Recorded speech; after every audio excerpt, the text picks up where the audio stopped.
Hola, hola, hola. Ahora sí, este es el último video en donde abordo el volumen 12 de la obra de Sigmund Freud. El último de los llamados escritos breves tiene por título Prólogo a Maxim Steiner, o latinizando este apellido, Steiner. Ajá. Die Physischen der männlichen Potenz. Un texto de 1913 que quiere decir los trastornos psíquicos de la potencia masculina. Oh, vamos a hablar de impotencia masculina entonces. Sin más, bueno, la nota pide página número uno, hablando de Strachey. eh, Ay, caray, solo estoy omitiendo las ediciones en alemán. La traducción en español viene por Ludovico Rosenthal, tiene el mismo título, simplemente es un prólogo. Ajá.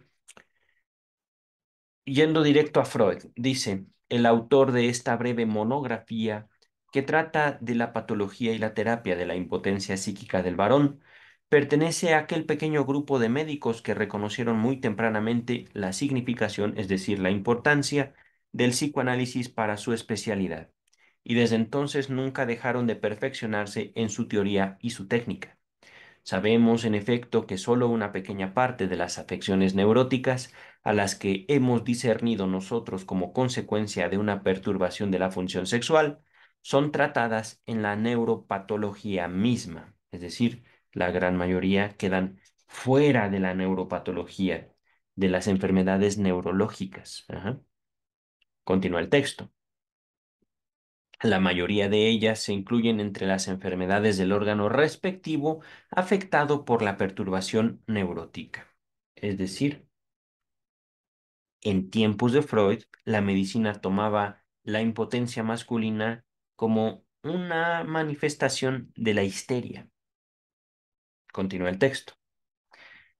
Es sin duda adecuado y conveniente que el tratamiento de estos síntomas o síndromes incumba al médico especialista, el único que puede formular el diagnóstico diferencial frente a una afección orgánica, deslindar en las formas mixtas, deslindar en las formas mixtas la parte del elemento orgánico de la debida al elemento neurótico y en general informar acerca del recíproco auxilio que se prestan ambas clases de factores patológicos. Es decir, estamos en 1913 en, estamos siendo testigos de lo que podría ser denominado un tratamiento global, un tratamiento holístico, abarcativo, multidisciplinario de la impotencia masculina. Ajá. No era nada más una cuestión neurótica. Recordemos, en tiempos de Freud, la neurosis era la enfermedad mental por excelencia, sino que se trataba también de revisar el cuerpo, si el órgano realmente no funcionaba porque no pudiera, ajá, porque orgánicamente era imposible. Permítame un segundo, voy a cerrar la puerta.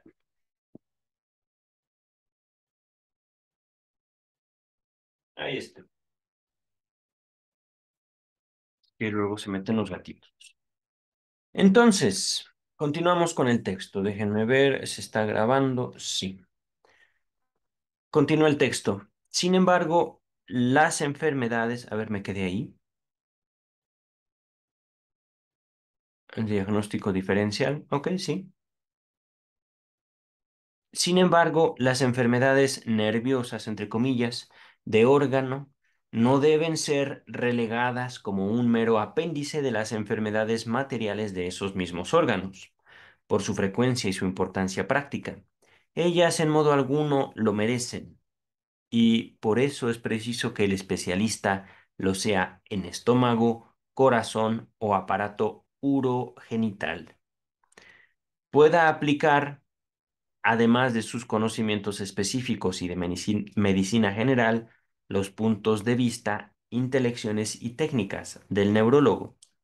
Ya será un gran progreso terapéutico que el médico especialista No despida más a sus pacientes aquejados por una afección nerviosa de órgano con estas palabras, entre comillas. Usted no tiene nada, solo son nervios.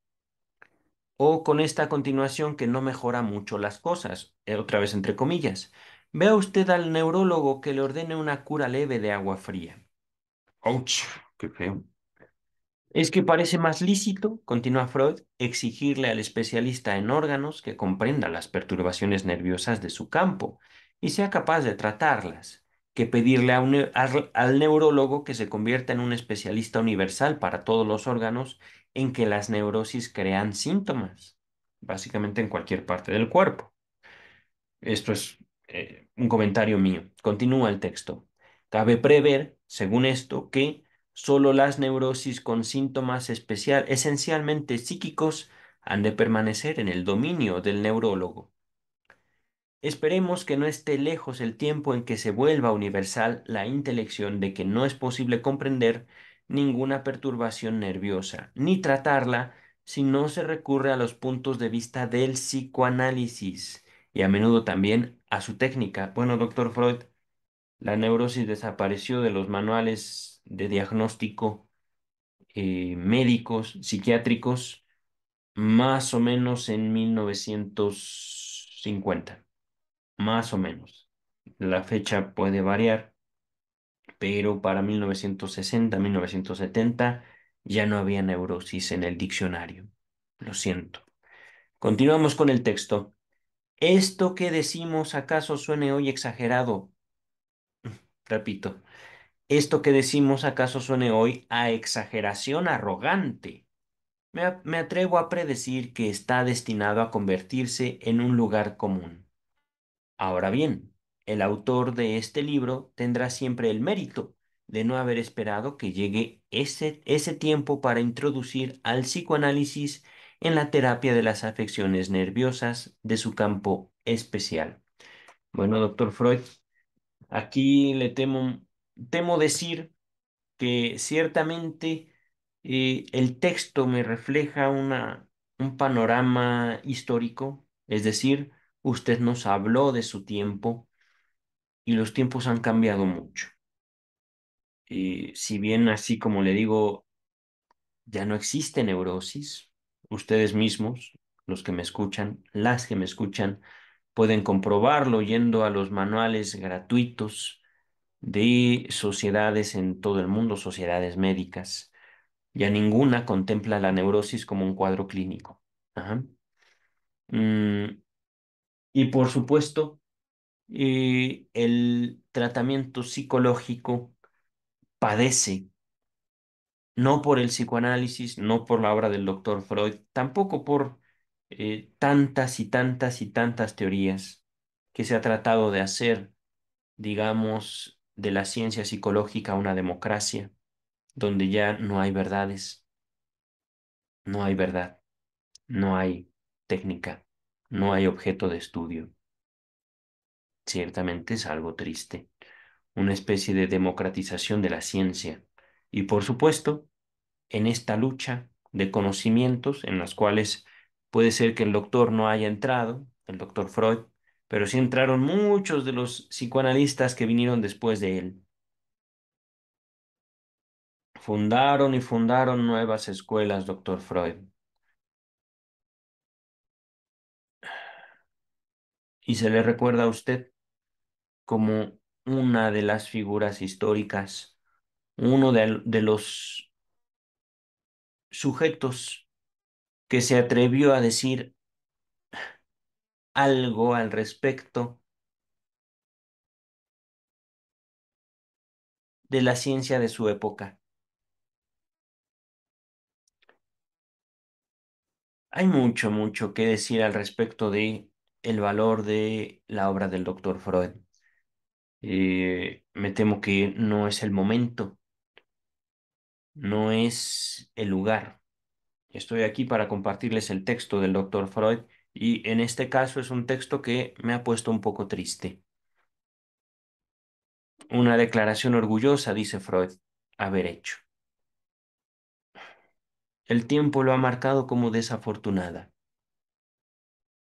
Y yo Al menos soy de la idea que la obra de este médico no mereció el trato que la historia le ha dado. Eso es lo que yo les puedo decir. Pero bueno, ciertamente esta pena me convoca.